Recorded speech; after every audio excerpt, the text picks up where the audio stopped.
अक्षय तृतीया को साल का सबसे शुभ दिन क्यों माना जाता है? आइए जानते हैं इसके पीछे की कहानी।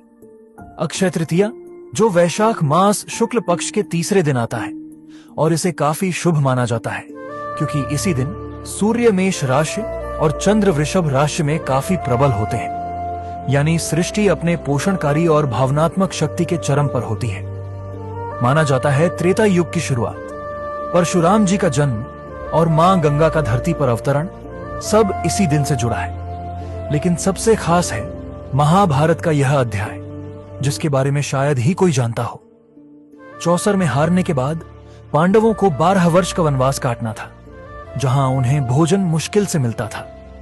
तब युधिष्ठिर ने सूर्यदेव की आराधना की और उनको आशीर्वाद में मिला एक अक्षय पात्र, एक ऐसा अलौकिक पात्र जो तब तक भरा रहता था जब तक द्रौपदी खा न ले, और यही बना दुर्योधन का सबसे बड़ा हथियार। ईर्ष्या में दुर्योधन ने एक चाल चली और महाकोपी ऋषि दुर्वासा, जो हस्तिनापुर पधारे थे, उनका अतिथि सत्कार और आशीर्वाद के बाद दुर्योधन ने चतुराई से ऋषि से अनुरोध किया कि वे वनवास में पांडवों को आशीर्वाद दें। पर ठीक द्रौपदी के दैनिक भोजन के बाद का समय चुन लिया और ऋषि दुर्वासा अपने 10,000 शिष्यों के साथ उसी वक्त पहुंचे जब द्रौपदी भोजन कर चुकी थी। पात्र अब खाली था और अगर ऋषि असंतुष्ट हुए तो उनका विनाश तय था। और इसी समय पांडवों ने चतुराई से ऋषियों को निवेदन किया कि वे भोजन से पहले नदी में स्नान कर लें, और इस दौरान द्रौपदी ने पुकारा अपने सखा स्वयं श्री कृष्ण को। जब कृष्ण वहां आए, उनका ध्यान गया उस पात्र में बचे चावल के 3 दानों पर, और उन्होंने मुस्कुराते हुए वो 3 दाने ग्रहण कर लिए और अचानक से पूरी सृष्टि तृप्त हो गई।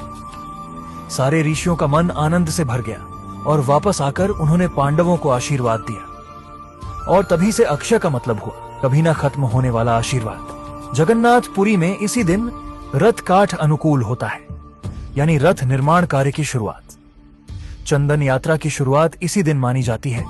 किसान अपनी पहली मुट्ठी चावल अखी मुट्ठी अनुकूल के रूप में धरती मां को अर्पित करते हैं और घर घर में सोना खरीदा जाता है। अक्षय मतलब जो हमेशा बना रहे, इसलिए यह दिन है कुछ नया शुरू करने का।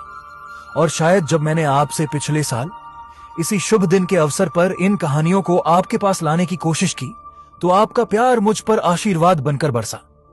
यह कहानी उन तक पहुंचाओ जो नई शुरुआत की तलाश में हैं, और भारत से जुड़ी ऐसी और कहानियों के लिए हमें फॉलो करें।